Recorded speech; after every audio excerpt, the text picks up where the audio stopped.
오늘 참 화창한 날입니다. 화창한 날이 참 좋습니다.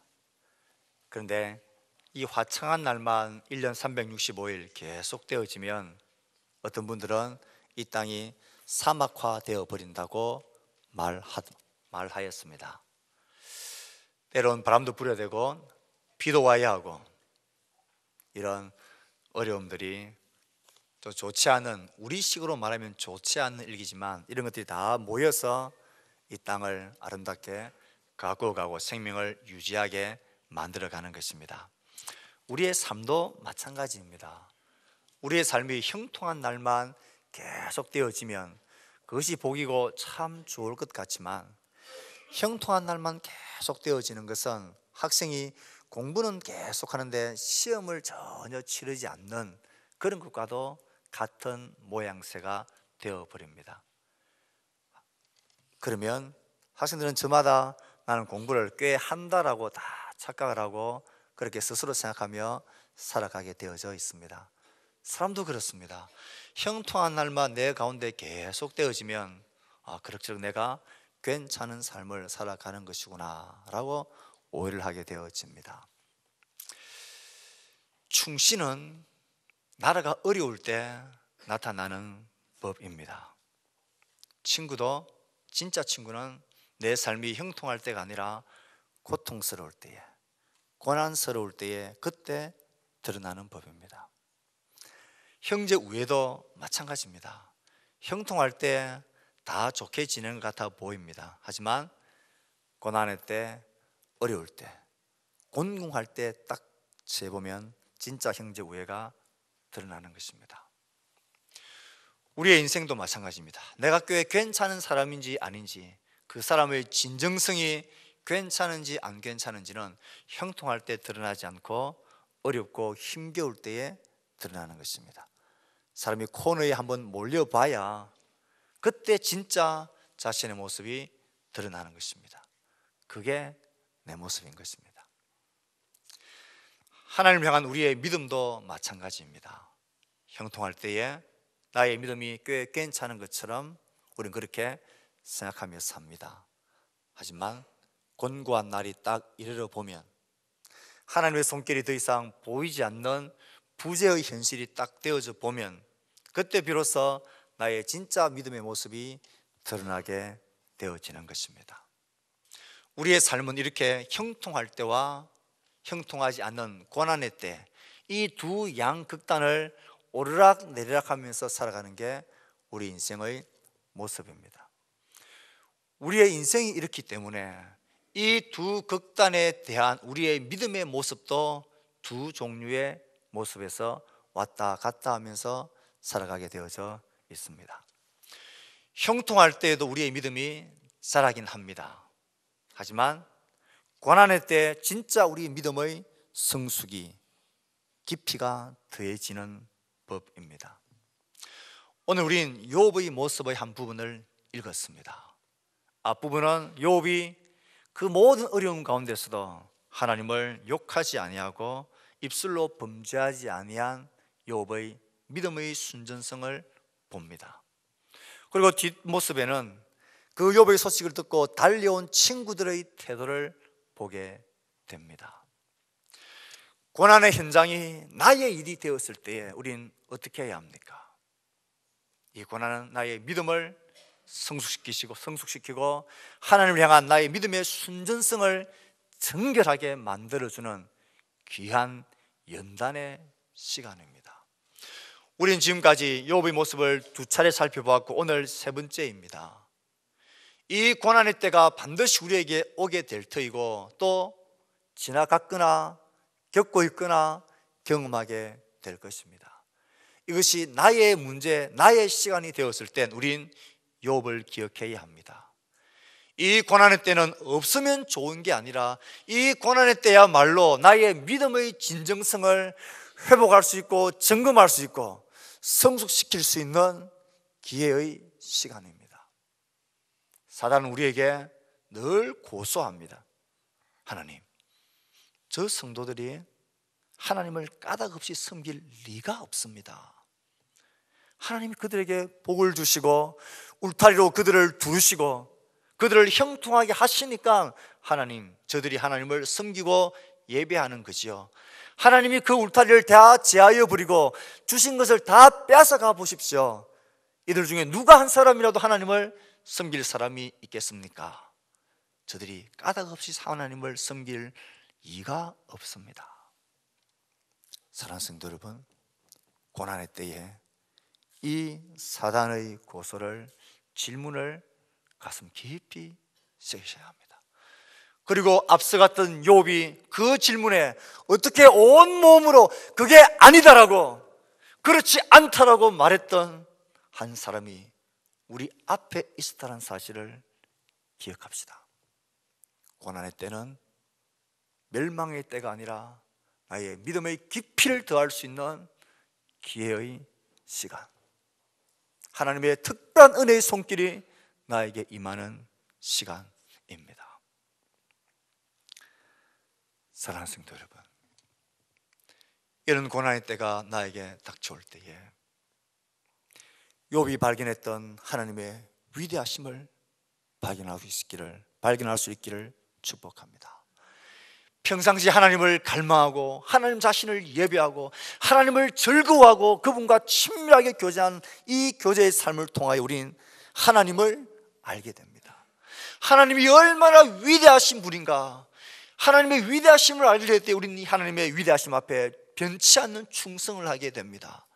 나에게 닥쳐진 날이 형통의 날이든 고난의 날이든 상관없이 하나님은 변하지 않는 위대하신 분이심을 알게 될 때에 우리는 그분을 향한 믿음의 진정성을 가지게 됩니다.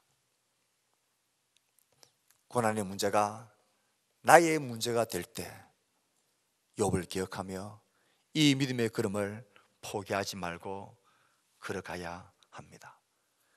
그래서 우리도 욥처럼 까닭 없이 하나님을 섬길 사람이 어디 있습니까? 라고 고소하는 사단의 소리가 거짓이라고, 틀렸다고, 하나님이 나의 하나님 되신 것 그것만으로도 내 평생에 감사하고 찬송할 제목이라는 것을 보여주고 증거해주는 그런 신앙인의 삶을 살아가는 믿음의 사람 되기를 축복합니다. 문제는 나의 경우일 때는 그렇게 믿음의 사람으로 서가는 노력을 하면 됩니다. 오늘 본문은 후반부에 내 주위에 있는 친구들이나 혹은 나의 지체들이, 나의 이웃이 이런 참혹한 고통과 실패와 아픔 가운데 울고 있을 때에 우린 어떻게 해야 되느냐 하는 것입니다. 세월의 참상을 통하여서 아파하고 고통하는 이웃들, 우리 나라를 보며 그와 같은 문제들이 개인적으로, 가정적으로 우리 지체들 가운데 일어나 내 주위에 그런 분들이 보여질 때 우린 어떻게 해야 될까요? 오늘 본문에서 욥을 찾아온 친구들의 모습이 우리에게 좋은 가르침을 주고 있습니다. 욥의 비참하고 참혹한 소식을 전해들은 친구들이 한 걸음에 욥을 위문하고 위로하기 위하여 달려옵니다.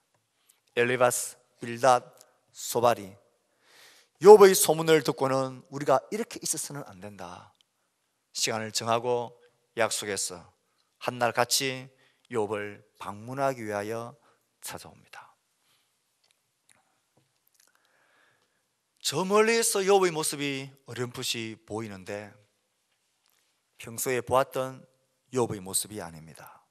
말로 닿을 수 없는 참상으로 일그러져 있는 짐승처럼 종기와 몸이 썩어가는 것을 벅벅 끌어내고 있는, 제 위에 앉아 신음하고 있는 욥의 모습이 멀리서 보이자 이 친구들의 태도를 보십시오. 이들은 일제히 소리질러 웁니다. 자기 겉옷을 찢고 하늘을 향해 재를 날려 자기 티끌을 뿌리고 함께 울며 욥과 함께 땅에 앉습니다. 더 놀라운 것은 그들이 7일 밤낮을 욥과 함께 앉아서 웁니다. 한마디도 하지 않고 할 말이 없어 7일 밤낮을 함께 앉아서 울고 있습니다. 이것이 오늘 본문이 증가하고 있는 욥의 친구들의 모습입니다. 어떻습니까? 참 괜찮은 친구들 아닙니까? 한 걸음에 달려와서는 그 슬픔에 공감합니다. 자기 옷을 찢고 나의 아픔이냐 엉엉 소리질러 울며 그와 함께 땅에 주저앉아 7일 밤낮을 꼼짝하지 않고 욥과 함께 앉아 있습니다. 더 놀라운 것은 그들이 아무 할 말이 없어서 한마디도 하지 못한 채 7일 밤낮을 그와 함께 앉아 있습니다. 우리들은 이런 친구들이 혹시 있습니까? 이렇게 나의 슬픔을 공감하는 성도들이 내 주위엔 있습니까? 욥에게 친구들의 방문이 얼마나 큰 위로가 되었겠습니까? 함께 와 주는 것, 슬픔을 공감해 주는 것, 내 아픔인 것처럼 함께 울어주는 것, 함께 그 아픔 현상 참상 가운데 있어주는 것, 그리고 아무 말 하지 못하고 그와 함께 7일 밤낮을 있어주는 것, 함께 있어주는 것, 이것이야말로 그 위로의 길입니다. 세월의 참상을 들으며 가슴 아파하고 있지만 간간히 들려오는 우리의 마음을 따뜻하게 해주는 일들이 있습니다. 그 중에 한 가지가 요즘 인터넷에 보니 함께 버거라는 수제 햄버거를 하시는 이분이 이 참상의 소식을 듣자마자 이것저것 재고 갈 것 없이 그 기구를 다 챙겨서 그 팽목항에 와서는 수제 버거를, 함께 버거를 굽기 시작했습니다. 처음부터 계속 한 달 동안 하루에 1800인분의 수제 버거를 굽습니다. 수제 가다 오신 분들, 그 유족들, 그 가족들이 그 함께 버거를 먹으면서 힘을 내고 위로를 받고 있는 모습 보았습니다. 이름이 참 멋집니다. 함께 버거. 또 하나는 이런 일도 있었습니다. 함께 그 체육관에서 실종자 가족으로 있다가 자기의 자녀를 먼저 인양을 했습니다. 그리고는 그것을 수습해서 아이를 데리고 고향으로 돌아가서 장례를 다 마쳤는데 그냥 집에 있을 수가 없더랍니다.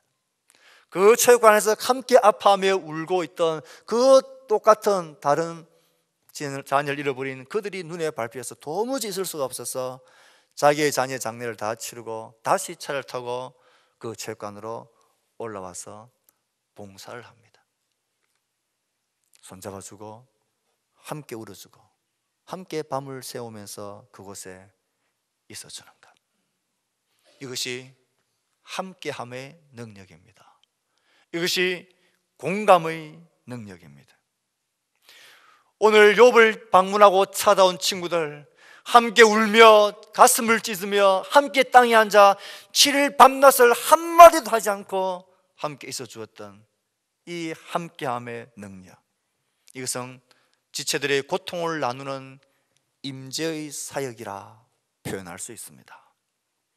우리 주위에도 갑작스러운 가족들의 죽음, 엄청난 질병의 선언, 가정의 붕괴와 재정적인 몰락과 좌절과 실패와 자녀의 문제로 털썩 주저앉아 울고 있는 채들이 우리 주위에 있을 때에 가장 먼저 우리가 해야 될 일은 공감하며 함께 있어 주는 것입니다. 함께 있어 주는 것으로 충분합니다. 같이 손잡아주고 같이 울어주고 같이 가슴 아파하며 그와 함께 시간을 내어주고 마음을 나누어주고 함께 있어 주는 것, 이것이 참혹한 현실 앞에 아파하고 있는 지체들 향한 가장 강력하고 우선되어져야 할 위로의 사역입니다. 함께 있어 주는 것이 그 고통 가운데 있는 지체에게 말해주는 게 무엇입니까? 우리가 온몸으로 그와 함께 있어 주는 것, 함께 그와 함께 있어 주는 것, 그것은 그에게 이렇게 말하는 것과 똑같습니다. 너에게 닥쳐진 현실이, 그 아픔이 제 아무리 크다 해도 너의 삶은 그것으로 끝난 게 아니야. 이것 때문에 너의 삶은 이 땅에서 끊어져 버리고 소외되어지고 외롭게 그냥 혼자 잊혀져 가는 존재로 있는 게 아니야. 너는 우리에게 소중한 사람이야. 우리가 있지 않느냐. 너를 기억하고 함께 아파하고 함께 울어주는 우리가 너의 곁에 있다. 너를 지지하고 소중히 여기고 마음 아파하는 우리들이 있으니 용기를 내고 힘을 내라. 넌 절대 혼자가 아니야. 이것으로 너의 생애가 끝나고 망하는 것 아니다라고 소리 없이 외쳐주는 임재의 사역입니다. 이 점을 생각할 때 우리의 문제는 그런 참혹한 아픔에 있는 쟤들을 바라보며 찾아가고 그의 손을 잡아주면서 뭐라고 딱히 할 말을 찾지 못하는 것, 그것이 우리의 문제가 아닙니다. 오히려 우리의 문제는 성급하고 발빠르게 이 원인이 무엇인지, 내가 이제 어떻게 해야 되는지, 왜 이런 일이 생겼는지 믿음으로 권면한답시고, 너의 믿음에 어떤 문제가 있는지, 믿는 사람은 이것쯤은 이겨낼 수 있을 거야, 성급하게 말하는 것이 우리의 문제입니다. 욥의 친구들이 7일 동안은 아무 말하지 못하고 그 아픔에 동참하며 그저 함께 앉아서 울어주는, 공감하며 함께 있어주는 임재, 이것이야말로 최고의 사역입니다.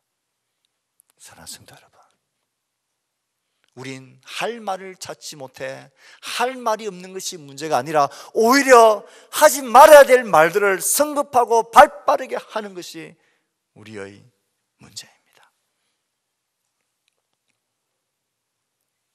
말없이 함께 앉아 있어주는 것, 시간을 내어서 같이 밥 먹어주는 것, 차를 나누어 주는 것, 그냥 울어주는 것, 이것이 참혹한 고통 가운데 있는 지체들을 향한 우리의 태도고 우리의 자세여야 합니다. 원인을 말한답시고 몇 가지의 나는 믿음의 위에 서 있는 자처럼 그 정도는 거뜬하게 이겨낼 수 있어야 한다는 양, 그렇게 말하는데 발빠라서는 안 됩니다. 어떤 목사님은 이렇게 말없이 함께 있어주는 이 임재의 사역이야말로 하나님의 포옹이다 라고 표현을 했습니다. 하나님의 포옹이다. 우리 하나님은 참 좋으신 아버지입니다. 자녀를 두신 아버지 여러분, 여러분의 자녀가 시험을 망쳐서 막 울고 있을 때에, 힘들어하고 있을 때에, 스스로 자책하며 애가 힘들어하고 있을 때 어떤 마음이 드던가요? 왜 그거밖에 못했니? 원인이 무엇이었느니? 너 이렇게 했으니까 당연한 결과지. 이런 말이 필요가 없습니다. 그냥 등 두드려주고 안아주면 되는 것입니다. 우리의 좋은 하나님 아버지도 자기의 고통받고 있는 자기의 자녀들, 울고 있는 자녀들, 가슴 떨려하며 주저앉아 있는 자녀들을 하나님은 안아주고 싶어 하십니다. 그런데 하나님께서는 이 하나님의 포옹을 그들에게 보여주고 싶은데 하나님은 천사들을 보내지 않으십니다. 하나님은 그 곁에 있는 우리를 보내십니다. 너 가서 나 대신 좀 안아줘라. 너 가서 나 대신 좀 같이 있어 주어라. 너 가서 나 대신 좀 함께 밥 먹어 주어라. 너 나 대신 가서 그를 깊이 좀 안아 주어라. 말하지 말고 그냥 가서 나의 가슴으로 안아줄 수 없겠니? 이게 하나님 아버지의 포옹입니다. 사랑하는 성도 여러분, 우리의 손과 발은 그때 하나님의 손과 발이 됩니다. 그때 우리들이 그를 위하여 내어주는 그 시간은 하나님 아버지가 그를 만나주고 품어주는 시간이 될 것입니다. 이 하나님의 포옹의 역사가, 사역이 우리의 가슴을 통하여, 우리의 손과 발을 통하여, 우리의 시간과 우리의 물질을 통하여 우리 공동체 가운데 풍성하게 일어나게 되기를 축복합니다. 우리의 문제입니다. 하나님의 가슴은 뜨겁습니다. 누가 가서 그들을 좀 안아주었으면 좋겠는데, 누가 가서 그와 함께 밥 먹어줬으면 좋겠는데, 누가 가서 그를 손잡아 주었으면 좋겠는데, 우리의 마음속에 이런 생각들, 이런 감동들, 그 누군가가 떠오르고 스쳐가고 떠오르고 스쳐갔던 지난날을 가만히 생각해 보십시오. 하나님의 마음이셨습니다. 그때 우린 놓치지 말았어야 했습니다. 그때 우린 주는 것을 아까워하지 말았어야 했습니다. 그때 우린 그를 위하여 시간 내는 것을 뒤로 미루지 말았어야 했습니다. 하나님이 그를 만나고 안아주시는 하나님의 포옹을 놓치지 말았어야 했습니다. 사랑하는 성도 여러분, 이제 우린 다시 마음에 각오하고 다짐해야 합니다. 누가 하나님의 가슴을 안고, 누가 하나님의 그 깊은 포옹의 가슴을 안고 그를 안아주어야 하겠습니까? 가정에 있는 여러분의 부모님은 아니십니까? 공부에 힘겨워하고 있는 여러분의 자녀가 혹 그 대상은 아니십니까? 우리 사랑방에 있는 방장님, 우리 지체들은 혹 아닙니까? 그들은 모두 하나님의 포옹을 기다리고 있는 자들입니다.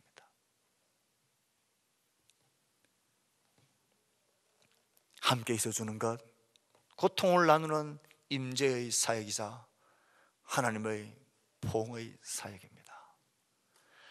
할 말이 없어도 좋습니다. 그저 시간 내셔서 함께 있어 주십시오. 그저 함께 있어 주십시오. 그와 함께 있어 주는 것, 그걸 통하여 하나님은 역사하십니다.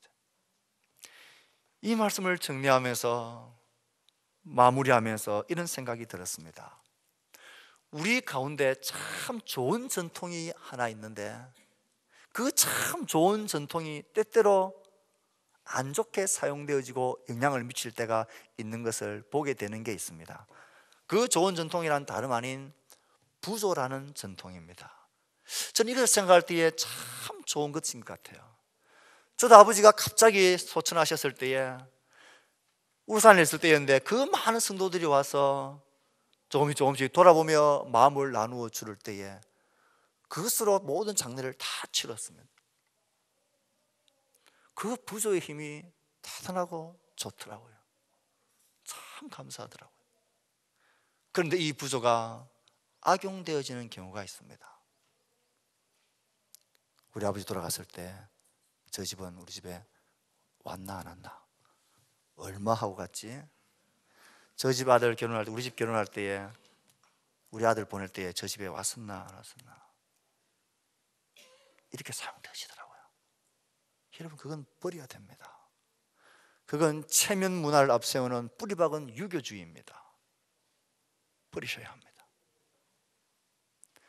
왔는지 안 왔는지 상관없이, 얼마나 했는지 안 했는지 상관없이, 형제가 큰 위로가 필요한 그 순간에 그와 함께 있어주고 나의 것을 나누는 것은 거룩한 임재의 사역입니다.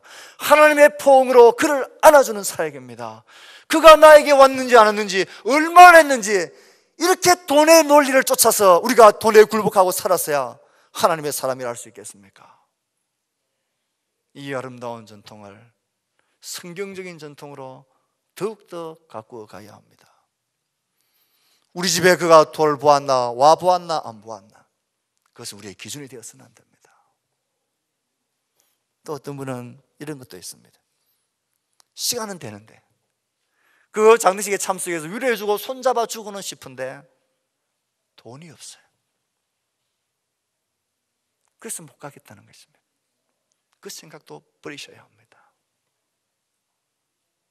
5만 원, 10만 원에 돈도 소중하지만 그 형제와 함께 있어주는 그의 슬픔을 나의 슬픔으로, 나의 아픔으로 위로해주고 싶은 그 마음이야말로, 그 마음을 통하여 하나님이 위로의 역사를 이루어 갔습니다. 하나님의 역사는 그렇게 진행되어지는 것입니다. 그러므로 우리 교회 공동체가 우리 지체들이 어려움과 아픔이 있을 때에 이런 하나님의 사랑으로 돌아보는 이런 아름다운 공동체가 될 수 있기를 축복합니다. 말씀을 맺을까 합니다. 오늘 말씀을 들으면서 예배 시간 혹 하나님께서 우리 마음에 생각나게 해주는 사람이 있을 것입니다. 그 사람이 하나님을 알지 못하여 나를 그때 너무 힘들고 아프게 했지. 그가 정말 하나님을 제대로 알았다면 그때 나에게 그렇게 하지 않았을 거야. 하나님을 몰랐기 때문이야. 그런 마음으로 품으셔야 합니다. 그때 한번 손잡아 주었어야 되는데 손잡아 주지 못한 것, 그때 한번 등 두드려 주었어야 되는데, 그때 한번 밥 사줘야 되는데, 그때 한번 얼마의 돈을 주고 싶었는데 다시는 놓치지 마십시오. 하나님께서 나에게 생각나게 하는 사람, 일들, 주께서 우리 가운데 말씀하시는 것입니다. 그대로 행하십시오. 여러분의 남편과 아내를 품어주시고, 여러분의 자녀의 가슴을 안아주시고, 한 번 등 두드려주시고, 우리 교회의 사랑방자님들과 우리의 지체들을 돌아보십시오. 그리고 이런 사랑의 아름다운 포옹들이 우리 가운데 넘쳐나는, 그래서 고통 중에 있는 자들이 결코 혼자가 아니라는 사실을 보여주는 위로의 공동체가 될 수 있기를 주의 말씀으로 축복합니다. 아멘.